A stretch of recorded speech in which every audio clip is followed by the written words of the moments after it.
Hi and welcome. Whether you're a first-time visitor or you've seen some of my videos before, you're certainly welcome. Today is kind of a short video on kind of setting the art mannequin free. As mentioned in the write-up, I'm not an art student or an artist, but I'm interested in biomechanics. And if you've seen any of these mannequins, you're quite familiar with the fact that they sit on a post, and that is fairly limiting. So what I wanted to do is kind of get him a little bit out of there.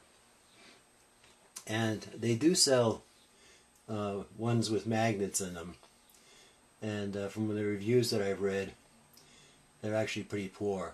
They don't hold up really well. So this is an alternative, and you can use magnets, but you don't necessarily need to at all. And I'll show you what I mean. As you can see, I've got the mannequin free, and as in the cover photo, he is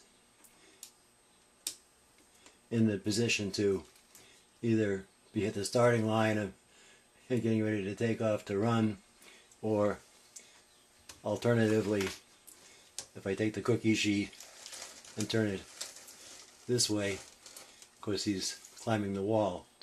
I'm wearing gloves because I've been using neodymium magnets, which you don't need, but boy, if you've used neodymiums, you'll know that they can really bite.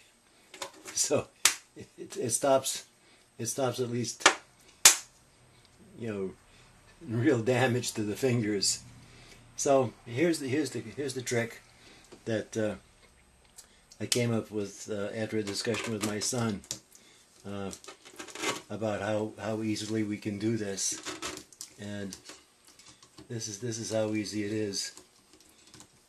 Just don't get your glove stuck in the articulation.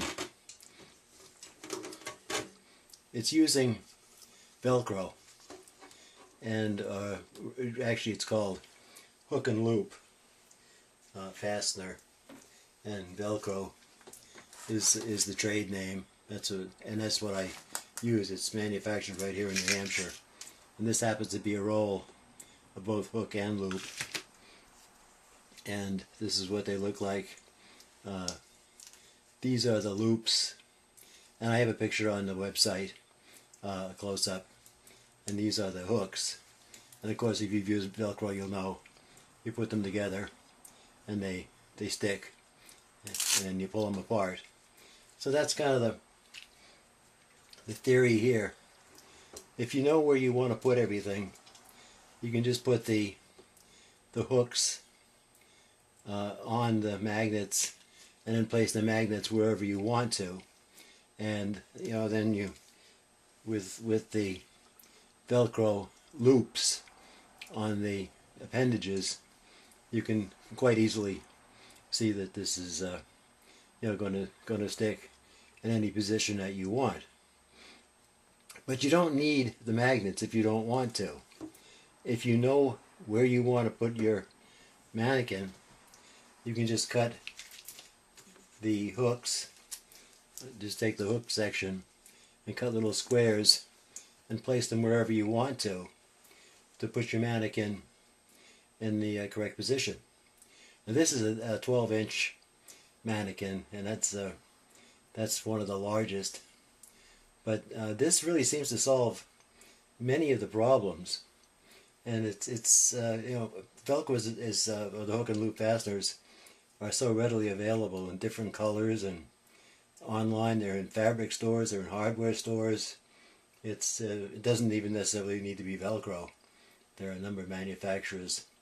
The patent expired in '58, or '78. I mean, and so it's pretty readily available. Now the one thing you can't do is, if you want to stand it up in free form, like so.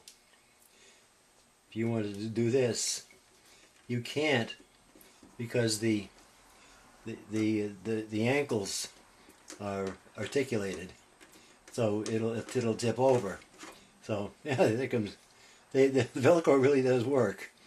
But what I did here is I drilled a little hole in the head here and made a little wire loop so that I can actually place it and just run a thread up here to support it, and that pretty much takes care of any kind of position that requires standing. So that's really how easy it is. So whether you use magnets or with Velcro,